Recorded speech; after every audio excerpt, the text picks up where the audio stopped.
O vídeo de hoje vai tratar de dois assuntos centrais, mas eles têm decorrências em outros temas. O primeiro deles vai ser a deflação do IPCA 15, prévia do Índice de Preços ao Consumidor Amplo, inflação oficial do Brasil. E o segundo tema diz respeito à arrecadação federal do Brasil, que está atrasada. Iria sair a semana passada, não saiu, a nova previsão ia ser quinta-feira ou sexta, saiu hoje terça-feira. Melhor para a gente termos mais elemento para se divertir nessa bagunça de dados que é o nosso Brasil, o nosso mundo. Meu nome é Eduardo Starosta e esse é o canal Fora de Curva. Bom, como eu falei na abertura do vídeo, o IPCA 15, que mede a inflação brasileira entre as duas últimas semanas de junho e as duas primeiras semanas de julho, fechou em uma deflação de 0,07%. Praticamente zero, esse é resultado positivo para a economia brasileira. Essas variações de preço muito pequenas, se tiverem sequência nos próximos 2 meses, pelo menos, vai sim viabilizar uma queda de juros que deve começar com aquele 0,25 ponto percentual até meio ponto percentual, dependendo das decisões do Conselho de Política Monetária. Mas antes de adentrar essa questão de juros, vamos dar uma olhada nos principais componentes que determinaram uma inflação tão razoável, tão neutra assim. Bom, em primeiro lugar, nós tivemos uma queda do preço dos alimentos, especialmente no lar. O que está acontecendo, gente? Isso é um fenômeno que não é só do Brasil, é um fenômeno global, associado ainda ao período da pandemia. Vamos lembrar que lá em 2020, 2021, todo mundo trancado em casa, aquela maluquice toda, o preço dos alimentos subiram e subiram muito. Evidentemente, quando a situação se normalizou, começamos a enxergar alguns movimentos. O primeiro deles, que eu até alertei aqui no Fora de Curva, foi uma nova postura de política de segurança alimentar dos países. Especialmente a Europa, que já passou por várias guerras, várias fomes em séculos passados, eles sim são muito ressabiados com a própria segurança alimentar. Eventualmente, ou falando a verdade várias vezes, eles até subsidiam os agricultores deles lá, no sentido de ter alimentos, ter a garantia do fornecimento dos alimentos, mesmo pagando mais caro por isso.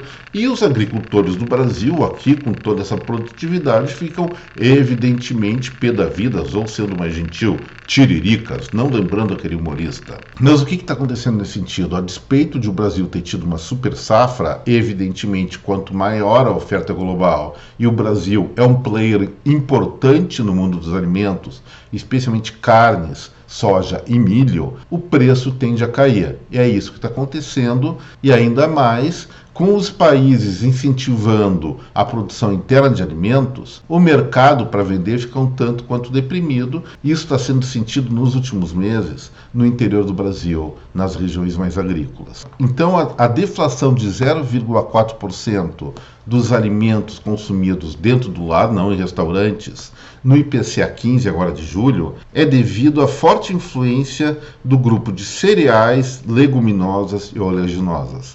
Entra aí soja, entra milho, entra arroz. Deflação de 2,78%.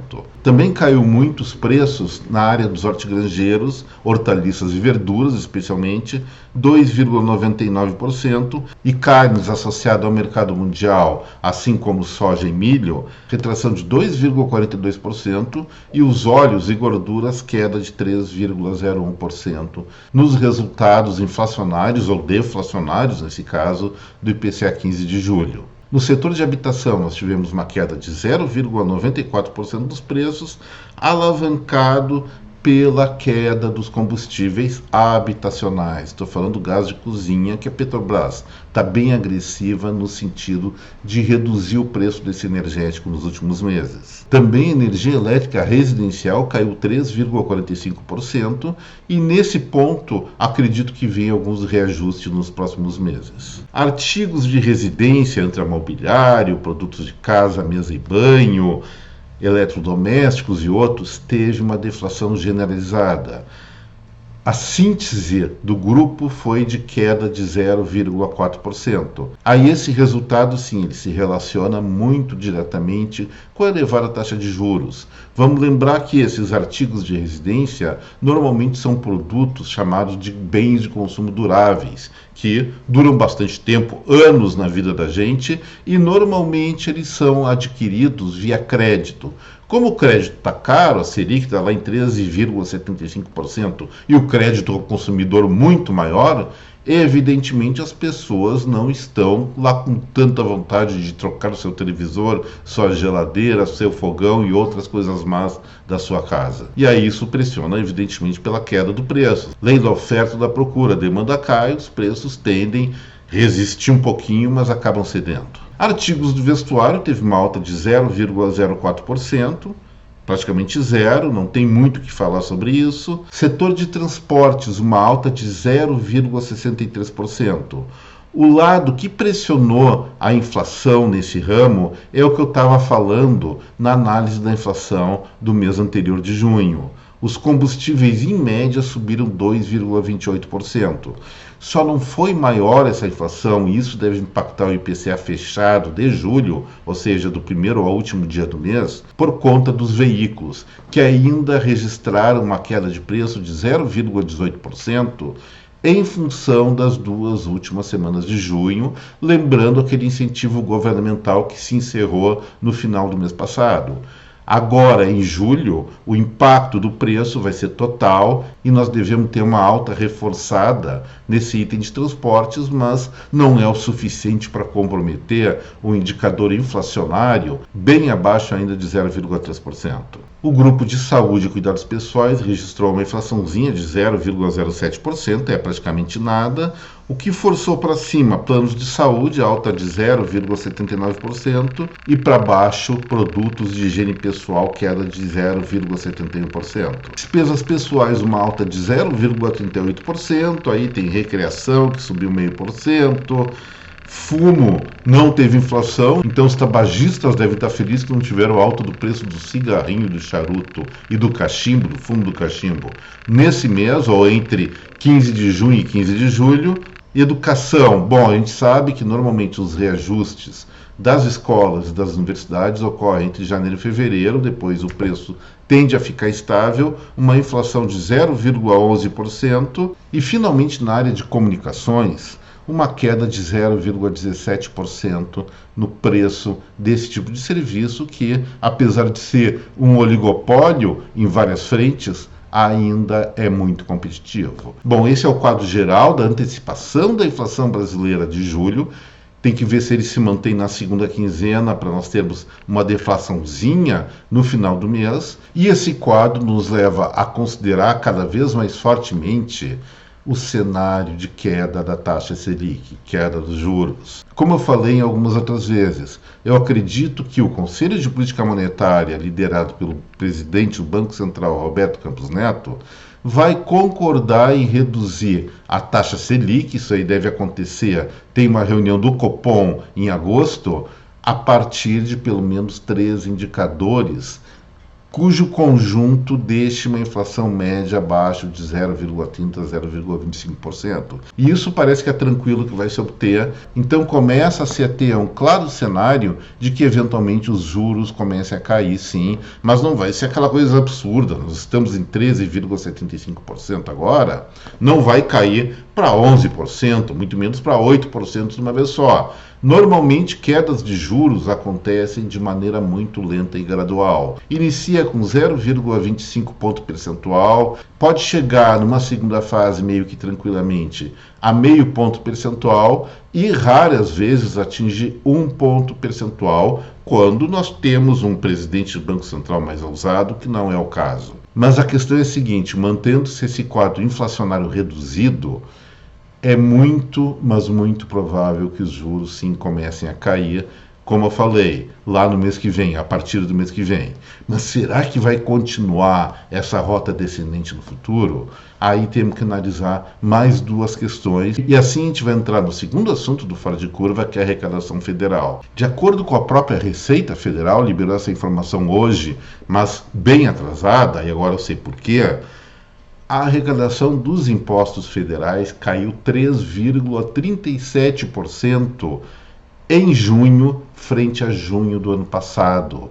Isso significa o quê? Os impostos federais incidem normalmente sobre o lucro das empresas e sobre o consumo. Se o lucro cai e o consumo cai, eles arrecadam menos. E é isso que está acontecendo. Isso é sinal de desaceleração, ou vou ser um pouquinho mais ousado, queda da atividade econômica. Esse é um ponto que eventualmente até pode ser uma coisa natural, um ajuste de curso, todo aquele papo, mas não é, gente. Maio também já teve queda real da arrecadação e agora junho continua e com uma queda mais acelerada ainda. Bom, as causas da diminuição da mesada do governo federal, mais ou menos a gente conhece. Como eu disse, queda da atividade econômica, sim, muito pressionada pelos juros, que pela inflação podem começar a cair. Só tem um porém, e aí que eu vou advertir a cada um dos espectadores do Fora de Curva. Olha só, a arrecadação federal está caindo, só que a despesa pública, esse dado foi divulgado sexta-feira passada, continua crescendo. O déficit público primário do primeiro semestre agora de 2023 já chegou a 1,4% do nosso produto interno bruto. O que significa isso? Que raio de confusão é essa que o Eduardo Starosta está fazendo? Deixa eu explicar direitinho essa questão. Quando tem um déficit primário, quer dizer que o governo está arrecadando menos, como a gente está mostrando o que está acontecendo na verdade, mas continua gastando mais, continua acelerando, botando o pé no acelerador na sua despesa. E aí vão pensar na casa de cada um de vocês. Se você tem um salário e gasta mais do que esse seu salário, você tem um prejuízo no mês, um déficit, como o governo tem. O que você faz? Apela para empréstimos, atrasa umas continhas, eventualmente apela para rotativo do cartão de crédito cheque especial. Nunca faça isso, que é suicídio econômico, suicídio financeiro, mas vai dando seu jeito até reequilibrar as suas finanças pessoais ou familiares. No caso do governo, o que está acontecendo? Eles pegam empréstimo, emitem mais títulos. Mas é o seguinte, nessa dinâmica eles causam um desequilíbrio na economia. Se começa a circular num país mais dinheiro do que esperado, esse dinheiro acaba ficando, digamos assim, mais farto, mais abundante. E coisas abundantes fazem o quê? Se desvalorizam. É aquela coisa que eu sempre falo, na sua região, na sua cidade, sempre tem a safra de alguma fruta ou alguma verdura. Quando ela está na safra, vai acontecer o quê? O preço dela cai. Quando não está na safra, esse produto, esse alimento vai ficar bem mais caro. Por quê? Coisas raras valem mais. Coisas banais ou coisas abundantes valem menos. Com o dinheiro é exatamente essa coisa. E se o governo está gastando mais do que arrecada, injeta mais dinheiro na economia do que o esperado, o dinheiro fica abundante demais e ele começa a se desvalorizar frente às outras mercadorias. Sabe o que é isso? Pensando pelo lado dos produtos, chama-se inflação. E é esse o risco do cenário atual. Ou seja, a Selic é 13,75%. Já está sendo capaz, grosso modo, a despeito da questão da alimentação, que eu vejo como um fator diferencial, mas a Selic é 13,75%, está sendo capaz de segurar os preços de praticamente todos os outros segmentos da economia, provocando, sim, uma queda de consumo. Essa queda de consumo pressiona por uma inflação baixíssima até deflação, como é o caso agora do IPCA 15 de julho. Mas, no momento em que tem um outro lado que está bombando dinheiro para dentro da economia, essa situação se inviabiliza. Vai começar a cair juros? Sim, isso é vantajoso também para as contas federais, porque se paga menos de serviços da dívida pública, mas mesmo assim, o Estado, o governo federal continua com o pé no fundo do acelerador gastando, gerando mais dinheiro na economia, e esse dinheiro vai recair de novo sobre onde? Sobre a inflação. Tende a subir preços, e é esse o alerta que eu tenho dado nos últimos meses a respeito dos riscos atuais da economia brasileira. Espero, sinceramente, que os gestores da União, o atual governo de Luiz Inácio da Silva, coloque a mão na consciência, eu tenho cifragol para ver que essa história de extrapolar gastos públicos, isso tudo provoca inflação ou uma outra alternativa que talvez você goste mais. Se você concordar, o Estado pode parar de emitir dinheiro assim e provocar essa inflação. Só que a sua concordância depende do quê? Aceitar pagar mais impostos. Você quer isso? E aí eu pergunto, e aí antes de perguntar, não esqueça de compartilhar esse vídeo com essa rede de contatos, deixar seu like, e quem não é inscrito no Fora de Curva agora, seja muito bem-vindo. E qual é a pergunta que eu vou fazer para vocês, para cada um de vocês? O que é melhor, governo gastando muito, aumentando impostos para cobrir essa despesa e também gerando de revesgueio alguma inflação, muita ou nem tanta, conforme o sucesso na sua arrecadação é maior, ou o próprio Estado, a própria gestão pública baixar um pouquinho a bola, fazer com que os juros caiam sossegadamente, a economia volte a crescer e com essa economia crescendo passem a arrecadar mais, não necessitando aumentar impostos e não necessitando também furar orçamento público. Eu prefiro essa opção. Você prefere? Se você prefere, preste atenção agora, não é na Câmara dos Deputados, sim no Senado Federal, que eles estão prestes, provavelmente vai ser entre outubro e novembro, a votar essa coisa pusilânime que foi aprovada na Câmara dos Deputados, a reforma tributária, que vai fazer com que eu, você e praticamente todos nós, a não ser algumas exceções de pessoas mais chegadas ao poder, pague ou sofra a condenação de um imposto sobre consumo de 28%.